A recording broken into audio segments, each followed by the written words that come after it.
ادب سرائے، صفحات سے سماعت تک۔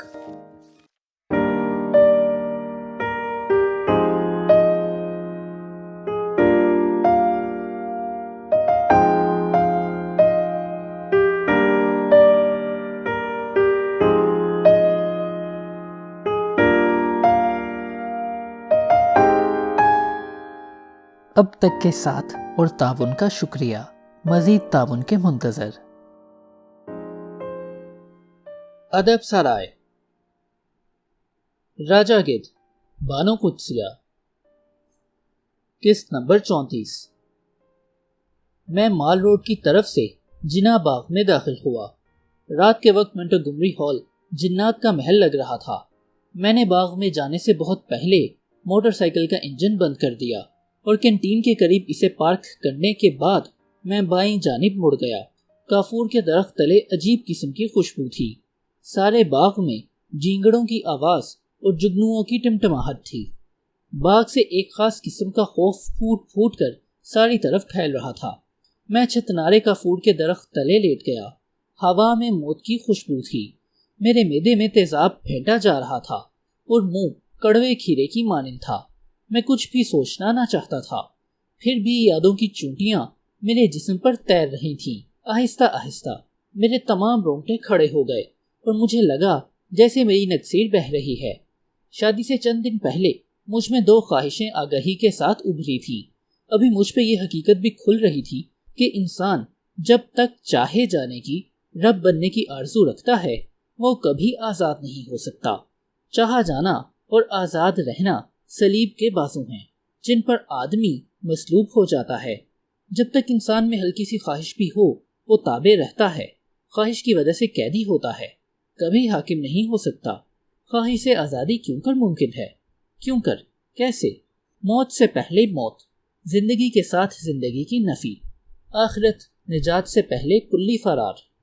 نجات کی آرزو تک سے، ہر مسلک سے، ہر بت سے چھٹکارا حاصل کرنے کا ایک ہی طریقہ ہے کہ انسان ہر قسم کے بت توڑ دے، ہر مسلک سے آزاد ہو جائے، کسی ملت میں شامل نہ ہو، کسی ملک کا باشندہ نہ ہو، کسی معاشرے کا فرد نہ ہو، کسی کلچر سے وابستہ نہ ہو، کسی خاندان کا فرد نہ ہو، نہ کسی کا عاشق ہو، نہ محبوب، ہر کیفیت سے آزاد۔ ایسی حالت میں وہ سوائے موت کے اور کسی کا مرہون منت نہیں ہوگا، کسی اور کا عاشق نہ ہوگا۔ موت جو یقینی ہے، موت سے پہلے موت۔ کیا انسان پیدائش کے لمحے سے لے کر موت کی گھڑی تک صرف اسی کوشش میں رہتا ہے کہ وہ کسی طرح اس محسن کو پہچان سکے جو اسے زندگی کے ہر احساس سے نجات دلا سکتا ہے؟ کبھی کبھی اچانک کسی کے چہرے پر خاموشی اور غم کی دبیز لہریں چھا جاتی ہیں۔ کیا اس لمحے اسے معراجات کی فکر ہوتی ہے؟ کیا موت کا مہربان سایہ اس پر پڑتا ہے؟ کیا آبائی وطن کی طرف لوٹ جانے کی آرزو ہر ذی روح کو یہاں کی لذتوں میں بھی نہ آسودہ رکھتی ہے؟ کبھی کبھی بھری محفلوں میں شام کے وقت سب خاموش ہو جاتے ہیں کیونکہ موت کا فرشتہ وہاں سے گزرتا اور سب کی سائیکی جانتی ہے کہ انسان موت کی مدد کے بغیر مکمل طور پر کبھی آزاد نہیں ہو سکتا۔ خواہشات کا تمام بوجھ انسان کے کندھوں سے اتارنے والی صرف موت ہے۔ سیمی زندگی میں کتنی کربناک تھی، وہ کیسے تل ملاتی رہتی تھی، اور موت سے ہمکنار ہوتے ہی اس کا چہرہ کتنا شانت، کیسا آزاد ہو گیا تھا۔ اس دن کے بعد میری زندگی کا ہر لمحہ موت کے متعلق سوچنے میں گزرنے لگا۔ موت کے ساتھ ہم کلامی کے بعد مجھ میں ایسا خوف پیدا ہو جاتا کہ میں سر سے پاؤں تک پسینے میں بھیگ جاتا۔ مجھے گرد و پیش کی سدھ بدھ نہ رہتی اور کئی بار ایک ہی پوزیشن میں کتنی دیر بیٹھا یا کھڑا رہتا۔ مجھے لگتا تھا جیسے میں اسی لیے پیدا ہوا ہوں کہ موت کا منتظر رہوں۔ میں جیتے جی کسی عورت کے عشق کا سہارا لے کر آزاد نہیں ہو سکتا۔ خواہشات کے خوش رنگ اور عطر بیز جنگل سے اگر کوئی چیز مجھے نکال سکتی ہے تو وہ صرف موت ہے، اور اگر میں جسمانی طور پر بھی نہ مر سکوں تو بھی مجھے اندر مر ہی جانا چاہیے۔ اس وقت ایک گھنی جھاڑی سے ایک 9 گزا آدمی برآمد ہوا۔ اس کے ساتھ چھوٹے چھوٹے کئی آدمی تھے، کسی کے سر پر بال نہ تھے اور 4 ابروؤں کا بھی صفایا تھا۔ ان کے ہاتھوں میں لمبی لمبی روشن مشعلیں تھیں اور وہ دائرے میں ایسے چل رہے تھے کہ 9 گزا آدمی درمیان میں 8 نمبر بناتا آگے بڑھتا اور باقی تمام بالشتیے اس 8 کے گرد واٹر بال کی طرح گول گول چکر لگاتے چلے آتے۔ اس 9 گزے کو میں نے ان دنوں بھی دیکھا تھا جب سمی موت سے ہمکنار تھی۔ اس وقت مجھے یقین تھا کہ اب وہ میرے خیر مقدم کے لیے آیا ہے۔ مشعلوں کی روشنیاں کبھی تابناک ہو جاتی، کبھی بھگ سے جل کر واپس مشعلوں میں گھس جاتی، پھر دیکھتے ہی دیکھتے بالشتے ساری مشعلیں چاٹ جاتے۔ اب وہ تمام کے تمام خود مشعلوں کی طرح بھڑک رہے تھے، لیکن ختم نہ ہوتے تھے۔ کبھی کبھی جگنو سا بجھ جاتے، لیکن پھر لہجہ دو لہجہ بعد ان کا دائرہ بھڑک اٹھتا۔ 9 گزے کو البتہ ان کی فکر تھی نہ آگاہی۔ وہ 8 کا ہنسا بناتا دائرے میں آگے بڑھا آ رہا تھا۔ اپنی طرف اسے بڑھتے دیکھ کر میں پسینے میں شرابور ہو گیا۔ میں نے اٹھ کر بھاگنا چاہا، لیکن اس کی نظروں میں ایک مقناطیسی کشش تھی۔ اس نے مجھے ایسے باندھ رکھا تھا جیسے سانپ کو بین مسحور کر لیتی ہے۔ اس کا سارا تن سفید چادر میں چھپا ہوا تھا۔ یہ چادر نہ سلی ہوئی تھی، نہ کھلی، نہ جبے کی شکل کی تھی، نہ تہمت جیسی، بس ایک لبادہ تھا جیسے روئی میں نگدے ڈال کر پہنی ہوئی ہے۔ وہ مجھ سے کافی فاصلے پر تھا، لیکن ہم دونوں میں عجیب طور پر بغیر بولے گفتگو جاری ہو گئی۔ تم مجھ سے موت کے متعلق پوچھنا چاہتے ہو؟ ہاں، میں جاننا چاہتا ہوں انسان کہاں سے آیا ہے اور کہاں جائے گا؟ وہ جہاں سے آیا ہے کیا وہاں لوٹے گا کہ اور یہ سارا وقفہ، یہ ساری دیوانگی، اس سے چھٹکارا کیا موت سے پہلے نہیں ہو سکتا؟ کیا آزاد ہونے کے لیے صرف اس سوئی کے ناکے سے گزرنا ہوگا؟ وہ خاموش تھا اور میری طرف سرچ لائٹ جیسی نظریں جمائے ہوئے تھا۔ بتاؤ، تم بتا سکتے ہو کیا موت کی آرزو نے انسان کو دیوانہ بنا رکھا ہے؟ کیا ہر انسان شروع دن سے صرف موت کی آرزو کرتا ہے؟ بولو، بتاؤ، کیا نسل انسانی صرف تصور موت کے ہاتھوں پاگل ہوتی ہے؟ بتاؤ نا۔ اس کی نظروں میں جلا دینے اور بھسم کرنے کی قوت تھی۔ میں دیر تک سوالات کرتا رہا، وہ دیر تک چپ چاپ کھڑا رہا، صرف اس کے ارد گرد بالشتیے روشنی کے گولے بناتے رہے۔ بتاؤ، موت کیا ہے؟ یہ اسرار، یہ بھید کیا ہے؟ فنا کا ذائقہ کیا ہے؟ مر کر آدمی پر کیا بیت جاتی ہے؟ اس نے 3 مرتبہ بغیر پلکوں کے پپوٹے جھپکائے اور بغیر آواز کے گویا ہوا۔ سن، جب انسان مرتا ہے تو 2 آدمی مردے کے پاس آتے ہیں۔ غالباً انہی کو منکر نکیر کہا جاتا ہے۔ ان دونوں کا مقصد تمہیں الجھانا ہوتا ہے۔ ایک آدمی جھوٹا ہوتا ہے اور ایک سچا۔ جھوٹے کا مقصد یہ ہے کہ تمہیں اس فریب میں مبتلا رکھے کہ تم زندہ ہو اور ابھی تمہاری روح واپس جسد خاکی میں چلی جائے گی۔ سچے آدمی کو یہ مشکل درپیش ہوتی ہے کہ کس طرح آپ کو یہ یقین دلائے کہ آپ مر چکے ہیں اور اب آپ کی روح جسد خاکی میں کبھی نہ جا سکے گی۔ اس مرحلے میں 3 دن لگتے ہیں۔ بڑے رد و قد کے بعد انسان بالآخر سچے آدمی کی بات ماننے پر مجبور ہو جاتا ہے اور سمجھ جاتا ہے کہ وہ مر گیا ہے۔ اب جھوٹا ساتھی رخصت ہو جاتا ہے اور سچا آدمی کئی سائز کے نیم شفاف ڈبے لے کر پہنچتا ہے۔ یہ ڈبے بڑے ریفریجریٹر کے کھوکھے سے لے کر دوائی کے کیپسول جتنے ہوتے ہیں۔ ان سب کا رنگ ہلکا گلابی ہوتا ہے۔ اب سچا آدمی مرے ہوئے آدمی کو مجبور کرتا ہے کہ وہ ان ڈبوں میں سے کسی کو منتخب کرے۔ جس قدر بڑی روح ہوگی، اسی جتنا بڑا ڈبہ تلاش کرنا پڑتا ہے۔ کئی بار مرنے والا چھوٹا ہوتا لیکن بڑے کھوکھے میں جا بیٹھتا ہے اور سچے آدمی کو منتوں سے منانا پڑتا ہے کہ وہ یہ کھوکا چھوڑ دے۔ درست ڈبے کے انتخاب اور اس میں بند ہونے میں تقریباً 40 دن لگ جاتے ہیں، لیکن ایک بار جب روح ڈبے میں بند ہو جاتی ہے تو پھر سچا آدمی بڑی جلدی سے ڈبہ لے کر رخصت ہو جاتا ہے۔ کہاں؟ وہ خاموش رہا۔ اس کی ٹکٹکی سے شعائیں نکل رہی تھیں۔ دریائے نیستاں پر۔ اس دریا میں سچا آدمی وہ سارے ڈبے پھینک دیتا ہے جس میں روحیں مقید ہوتی ہیں۔ ہولے ہولے تمام ڈبے اپنے اپنے بوجھ سے دریا کی تہہ میں اترنے لگتے ہیں اور ڈبوں میں بند روحیں باہر نکلنے کے لیے جدوجہد کرتی ہیں۔ یہ ڈبے عجیب طرح سے بند ہوتے ہیں، نہ کہیں زر، نہ بٹن، نہ کنڈا، صرف کسی ایک جگہ مناسب بوجھ پڑ جاتا ہے تو ڈبہ خود بخود کھل جاتا ہے۔ کئی لوگ سالوں میں، قرنوں میں، صدیوں میں یہ ڈبہ نہیں کھول سکتے۔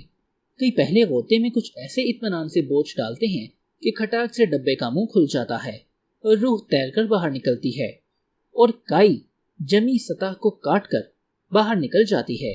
ان کے لیے نئی زندگی ہوتی ہے۔ کچھ ایسے بد نصیب بھی ہوں گے جو باہر نہیں نکل سکتے۔ وہ لوگ، وہ روحیں، ایسے بد نصیب نیچے سطح پر جا پہنچتے ہیں۔ یہ روحوں کا قبرستان ہے۔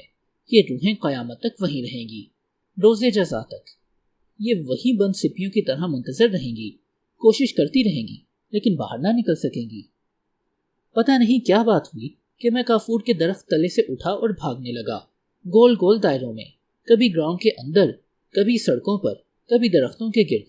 کہتے ہیں کہ جب گدھ کی موت آتی ہے تو وہ مردار سے بھی منہ پھیر لیتا ہے، پھر وہ ایک ٹانگ پر دور نزدیک بنجر علاقوں میں یوں بھاگتا ہے جیسے مدتوں کا پیاسا ہو۔ مردار جانوروں کا تعفن اس کے نتنوں میں ہوا کے ہر جھونکے کے ساتھ آتا رہتا ہے، لیکن اس تعفن سے اشتہا بڑھنے کی بجائے اسے متلی ہونے لگتی ہے۔ اس کے جسم میں مردار کھانے کے خلاف احتجاج ہونے لگتا ہے۔ ایسے میں وہ گم ہیضے کا شکار ہو جاتا ہے، اشتہا عروج کو پہنچ جاتی ہے، لیکن جبڑے نہیں کھلتے۔ معدہ کچھ قبول کرنے سے انکار کر دیتا ہے۔ وہ بنجر زمین پر پڑے ہوئے مردار لاشوں کو دیکھ کر بھاگتا ہے اور آخر کو خاردار جھاڑیوں میں الجھ کر دم توڑ دیتا ہے۔ مرے ہوئے گدھ کے لاشے کو ٹھکانے لگانے فطرت کے خاکروب نہیں آتے۔ اس لاشے کو سورج کی کرنیں، ریت کے سوکھے انبار، خشک پتے، بارش اور ہوا کے تھپیڑے توڑ پھوڑ کر پھر مٹی کا حصہ بنا دیتے ہیں۔ کہتے ہیں ایسی مٹی میں جو بھی بیج ڈالو کبھی برابر نہیں ہوتا، کبھی زمین سے سر ہی نہیں نکال سکتا۔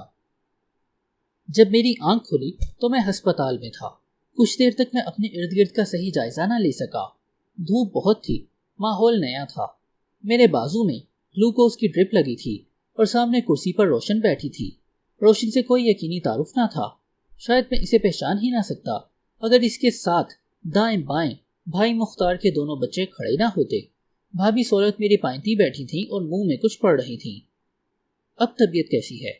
روشن نے سوال کرتے ہوئے نظریں جھکا لی۔ باتیں نہ کرو، بھابھی سولت نے خفگی کے ساتھ کہا۔ پتہ نہیں، ڈاکٹر نے منع کیا ہے، اسے مکمل آرام کی ضرورت ہے۔ چاچا جی، آپ باغی جینا کیوں گئے تھے؟ مسعود نے پوچھا۔ آپ چڑیا گھر گئے تھے نا چچا جی، نیا زیبرا دیکھنے؟ فرید نے سوال کیا۔ چپ کرو اور باہر چلے جاؤ، بھائی مختار نے جھڑکا۔ آپ بے ہوش کیوں پڑے تھے؟ آپ بے ہوش کیوں پڑے تھے جنا باغ میں چچا جی؟ مسعود نے پھر پوچھا۔ چلو نکلو یہاں سے، جاؤ، بھابھی سولت نے۔ باہر جا کر آئس کریم کھاؤ۔ میں نے آنکھیں بند کر لیں۔ دن کی روشنی، اسپتال کا کمرہ، ڈرپ، کمبل، روشن کا چہرہ، سب میرے لیے بے حقیقت چیزیں تھیں۔ میں ابھی تک 9 گزے کے ساتھ تھا اور میرے نتنوں میں کافور کی خوشبو تھی۔ ڈاکٹر کے آنے تک میں دم سادھے آنکھیں بند کیے لیٹا رہا۔ روشن اور بھابھی سولت سے کوئی بات کرنے کو نہ تھی۔ وہ کہاں ہے؟ وہ، میں نے ڈاکٹر صاحب سے پوچھا۔ بلڈ پریشر کا آلہ میرے بازو پر فٹ کرتے ہوئے ڈاکٹر نے تعجب سے میری جانب دیکھا اور بولا، وہ کون حضرت؟ یہاں تو ہم سب ہیں آپ کی خدمت کے لیے۔ وہ 9 گز کا آدمی جو مشل لے کر چلتا تھا، جس نے مجھ سے باتیں کی تھیں۔ ڈاکٹر بے مغز، تھکا ہوا، این کو زمینی شخصیت کا آدمی تھا۔ ڈاکٹری اس کا صرف پیشہ تھا۔ وہ بناوٹی، بے تکلفی اور خوش دلی سے بولا، حضور آپ تو 5 دن سے بے ہوش پڑے ہیں، خدا کا شکر کریں جان بچ گئی، ورنہ بہت کچھ ہو سکتا تھا۔ میں نے آنکھیں بند کر لیں۔ مجھے معلوم تھا کہ وہ میری باتیں سمجھ نہیں سکتا۔ پھر بھابھی سولت اور ڈاکٹر کھسر پھسر کرنے لگے۔ بے ہوش ہو گیا ہے پھر؟ بس آرام کی ضرورت ہے، ہم ٹرینکولائزر دے رہے ہیں۔ ابھی تو ٹھیک تھے، روشن کی آواز آئی۔ بس جی، بارڈر لائن کیفیت ہوتی ہے، کبھی مریض ہمارے پاس واپس آ جاتا ہے، کبھی ادھر چلا جاتا ہے، اب نارمل لوگوں میں۔ آپ ان کی مدد نہیں کر سکتے؟ روشن نے سوال کیا۔ کر رہے ہیں بی بی، ہم سب کچھ کر رہے ہیں، لیکن ایسا کیس ہمارا نہیں ہوتا، انہیں کسی سائیکو تھراپسٹ کی ضرورت ہے۔ سرے دست جو کچھ بھی ممکن ہے کر رہے ہیں۔ اس کے بعد کسی نے میرے بازو میں انجیکشن لگایا۔ بھابھی سولت کے رونے کی آواز آئی اور رفتہ رفتہ مجھے یوں لگا جیسے میں کھسک رہا ہوں۔ چارپائی سے، بستر سے میرا سر بوجھل تھا۔ میں بازو اٹھا کر ناک کھجلانا چاہتا تھا۔ آنکھیں کھول کر دیکھنے کی آرزو تھی، لیکن نہ میری آنکھیں کھلتی تھیں نہ بازو اٹھتا تھا۔ یہ ٹھیک تو ہو جائیں گے؟